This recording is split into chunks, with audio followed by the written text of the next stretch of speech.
27 minutes before the hour, Daybreak Live continues this morning with my old friend Rocky White, educator, coach, entertainer, and comedian. And Rocky, good morning to you, sir. Morning, Jimmy Dale. Good to have you with us, and happy Thanksgiving. Yeah, and I'm sure the kids are all asleep, and the teachers are too right now. You wish you were, don't you? I can remember when we weren't out until half a day Wednesday. Wow. Yeah, that's how long That's it's been. back in the day, you know. Well, that's back before the dinosaurs rolled around. So let's talk a little bit about, you became an entertainer and comedian, and a lot of people always thought you were kind of off the wall a little bit anyway.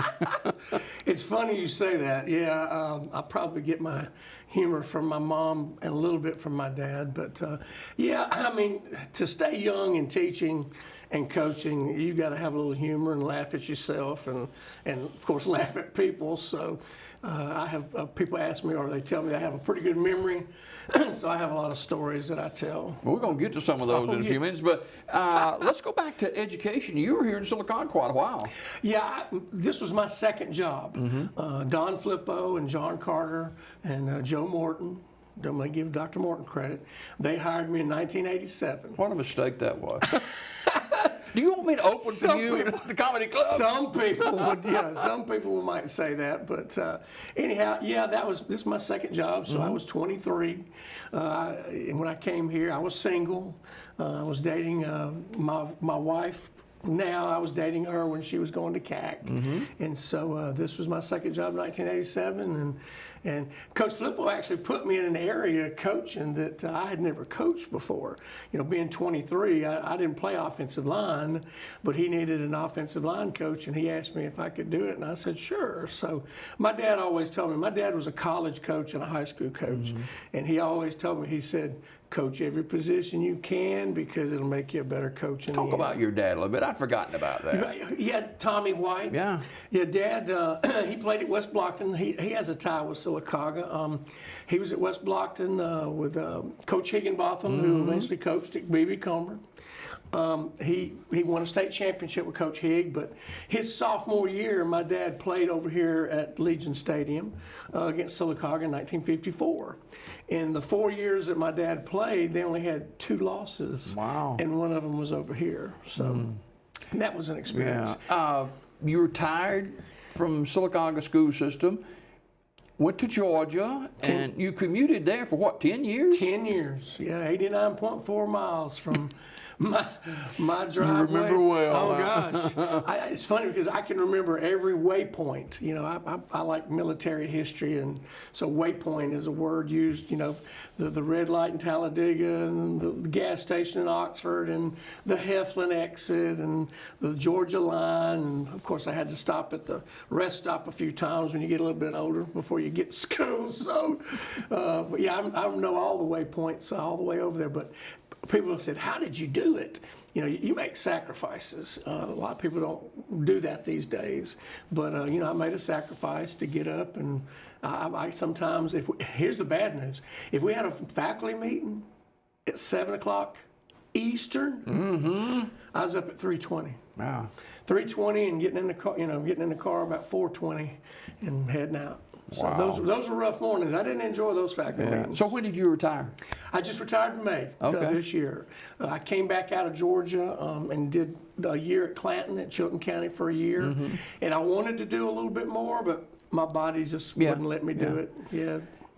What makes you want people to laugh so much about? Well, I think it's just the fact that it's such a medicinal thing. You know, people talk about, you know, some of the best medicine is laughter.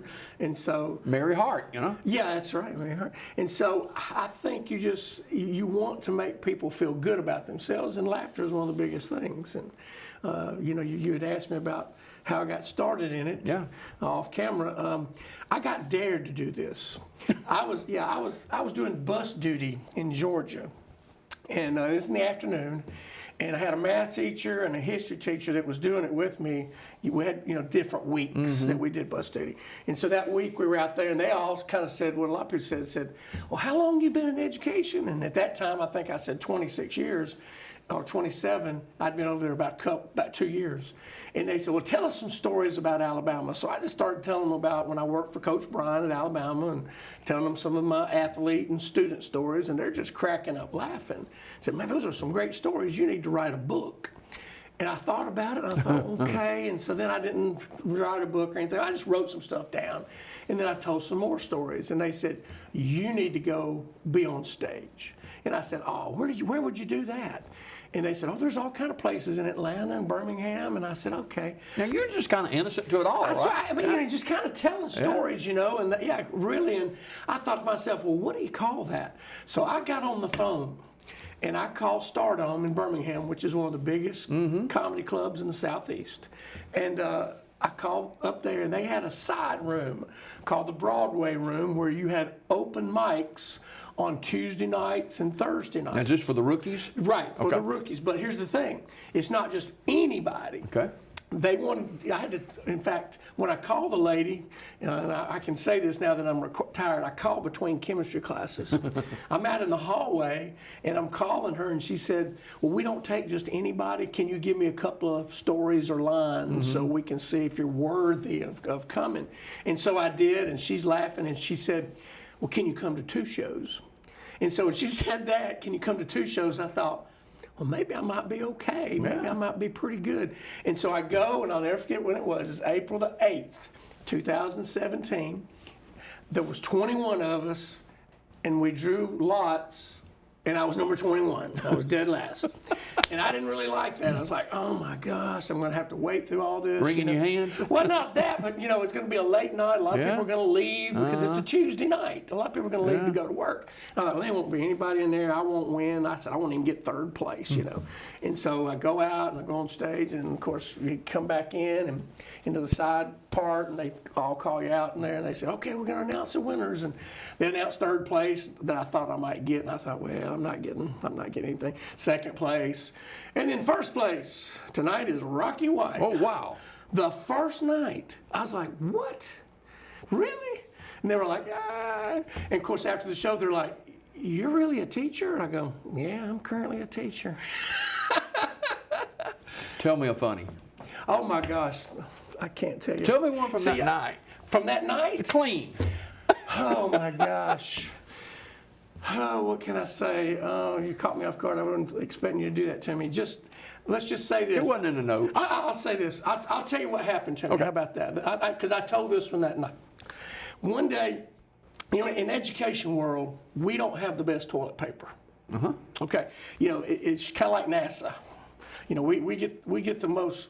I tell people we get toilet paper from Hurricane Katrina. You know, it still has nails and roofing shingles in it because they buy the cheapest. They buy the cheapest stuff. And so in the education world, you only have about 45 seconds between classes to go to the bathroom because you can't leave those little kiddies alone. You know, and so I ran down to the bathroom, and you know it's a unisex bathroom. So as I go in, I lock the door. You know, about 20 seconds in, I'm getting knocks on the door from the other teachers, and so I'm like, I gotta hurry. You know, this lady outside is probably gonna, you know, go to the bathroom on herself. So I wipe real quick, and oh my gosh, I ripped myself. I mean, no. Yeah, I ripped a hemorrhoid, and so I'm like, what am I gonna do? I'm like, what am I gonna do? So I look at the secret cupboard over in the corner that everybody knows is in this corner. And so I go over and I put on a feminine napkin and went back to class. And my wife and daughter had never shown me how to wear one of those, so I put it on upside down. And so, and I didn't know it would swell up like a hot dog when it got wet. So that was kind of a problem that day. Yeah, I told that one that first night. That's pretty good, isn't it? So as clean as I could make it. Yeah, you're going to be in Anniston soon, too. Yeah, I'll be in Anniston December the 17th. I'm glad I just shifted right over there. But yeah, those are stories, you know, that you have to tell on yourself, and that's what a lot of comedians do. Is, you know, they make fun of themselves. Can you use friends without calling their names in your stories? I usually call them and tell them I'm going to tell that story because they know it's about them, but I don't use their name. I usually use a fake name or whatever. But I'll tell you funny, I did a couple of stories on my Georgia students while I was still working in Georgia. And my principal made me take it down off YouTube because he said, everybody knows who that is. Everybody knows that incident. Everybody knows what happened, and you were there. You know, so I had to take a couple of those down. But You ever tell any football stories? oh yeah, I tell football stories. Yeah, well, time that I was working for Coach Bryant in 1982. I'd never worked the gate out front by the practice field. And so my boss told me, he said, now Coach Bryant's going to come out and tell you, practice is open or practice is closed except to A club and media, or practice is closed. And so, you know, I'm just 1, 2, 3, okay. So I'm sitting out there waiting on him to come, and here he comes. You know, Coach Bryant's a big man. A lot of people don't realize 6'4". He's a big guy. And so he's towering over me. And he said, Little White, because my dad played for him in 58, 59, 60. He said, Little White. He said, practice closed. And he just turned and walked off. And I thought, nobody's getting in. Jesus ain't getting in. President ain't getting in. Nobody's getting in. So everybody's coming up, Paul Feinbaum and a lot of local A club people that lived in town. Oh, can we come in? No, Coach Bryant said practice is closed. So I'm talking to some people, and this guy in a 3-piece suit tries to walk behind me. And I said, sir, practice is closed. Coach Bryant, he looked at me and he goes, huh. I said, you can all you want, but I'm going to tackle you down that ramp if you keep walking. So he went inside, and I thought, boy, I told him, you know. He comes out with the secretary, and they said, Rocky, this is Paul Bryant Jr. It's okay. So he goes straight up in the tower, and I had to sit there for 3 hours wanting to know my fate. Thinking, oh my gosh, I'm fired. Lord, I just told Coach Bryant's son I was going to tackle him down the ramp. And so eventually after practice, Coach Bryant and Junior, as we called him, gets in the cart and drives over, and Coach Bryant waves the media in, so I let everybody in. I'm still sitting there, and I'm like, what's he going to say? So after practice, he comes up and he says, good job, Little White, but you can let Junior in anytime he wants. Just so you know, right? Oh, my gosh. So I was like, I'm not fired today. My dad's not going to be mad. So Rocky White, our guest this morning, educator, coach, entertainer, and comedian. Now, you ever thought about writing a book? I have, yeah, I may. In fact, I talked to my dad, and my dad's 82 now, and he and I sat down, and I got all his stories when he played, and I got all the stories when I worked, and I thought about doing something like a beginning and an end kind of thing, then and now kind of stories about stuff, and it's a lot of the funny stuff. So how do you prepare for a gig? Well, first of all, you got to know how much time they're going to give you. Most of the shows that I've done in Atlanta and Chattanooga are big-time comedy places, so they only give you 5 minutes. But it's But you wouldn't believe how long 5 minutes is when you're standing up there, you know, in front of people. 5 minutes. I've seen people bomb really bad with 5 minutes. But right now, I'm doing usually 15 to 30 minutes. By the way, I have a show with the South Talladega County Republican Women. Okay. Next week on December the 1st. Where's that at? It's at the Old Batter Up. Okay, in Childersburg. In Childersburg. And they asked me to do that, so I'm going to do 30, 35 minutes for them. So I'm going to be telling a lot of stuff. But you just have to know how much time you have when you go. And so you sit down and you literally just get your watch out or your stopwatch, and you write down material. Like you write down a lot of material in the order that you want it, and then you time yourself. I used to time myself in the car. I don't know if people have ever bought one of these, but Alex, my youngest daughter, bought me one of those microphones that you can talk into, and it sounds like you're, you know, talking into a microphone. So I'm riding in the car to Georgia practicing.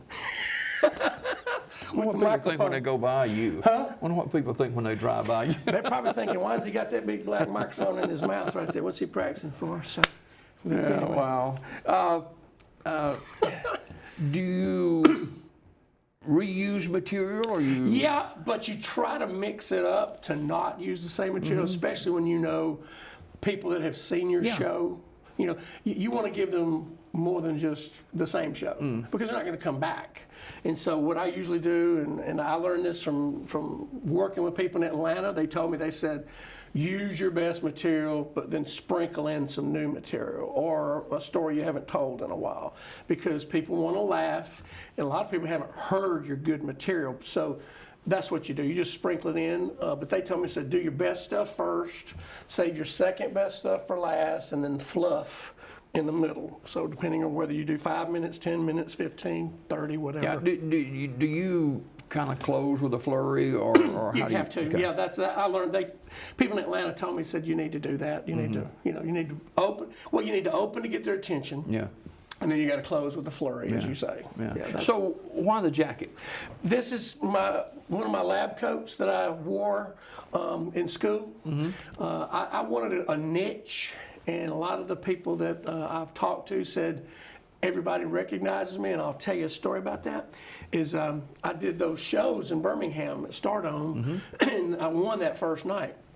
And so I go on the big stage, which is 440 people. Wow. Yeah, it was called the finale back then. And so every week for 3 months you competed, and then the best of the best competed in the finale. So think about it. I won that first one, and I'm like, so I go to the big show and was nervous and everything, but I wore my lab coat, and everybody recognized who I was. So when I came to watch a show to pick up some pointers from some comedians, some famous comedians, I walked in the Stardome and they all said, "Hey, aren't you that guy with the lab coat?" So I hadn't even been doing it 3 or 4 months, and they already recognized me for what I was wearing. So being a chemistry teacher, and this is one of the stories I tell. I go, when I wear this, wherever I go, and they go, "You're really a chemistry teacher?" And I go, "Yeah." And they'll say, "Can you make drugs?" I said, "Can a bricklayer lay brick?" "Sure I can, but I just don't want to go to prison right now." So, but that's what they all ask me. They're like, "You're really a chemistry teacher?" "Yeah, I am." So that's why I wear it. How did you? I know you started that one particular night, but was that what broke the ice for you? I think so, because everybody said it would be successful. And I had a lot of people from Sylacauga and some friends from Gadsden, and I even had people from Georgia drive in their RV to spend the night to watch me, and then drive back that first night, which was shocking, because I thought, well, I cut up with people, but I didn't think that would be that funny. But that's what broke the ice. And of course, then I have been at the 4 main comedy clubs in the Southeast: the Punchline over in Georgia, the Laughing Skull in downtown Atlanta. I was at the Comedy Catch in Chattanooga about 4 weeks ago, which is a huge deal. They got a lot of pictures of Jerry Seinfeld and everybody that's performed there. And of course, the Stardome here in Birmingham. So the 4 main Southeastern comedy clubs I've been at. So I've been where Eddie Murphy's been, where George Carlin's been, and Jay Leno, and then all those. So. And you've been on Daybreak with Jimmy Dale. I've been on Daybreak with Jimmy Dale. Hey, how do you get tickets to the event in Anniston? You go online and you go to www.happyhour.com. Tickets are $15, which is, I think, fairly cheap. The owner is Flint Connor. Flint does a really good job. It seats about 90 to 100 people. We usually have anywhere, I've had a show of 15 all the way up to 75, just depending on the night. Saturday nights are the best nights. Yeah. We do some Friday nights. You get nervous? No. And you know why? I've stood up in front of 30 kids with their eyes on me with their pencils ready to write down what I say. So, and then coaching football in front of 10,000 people, that doesn't bother me.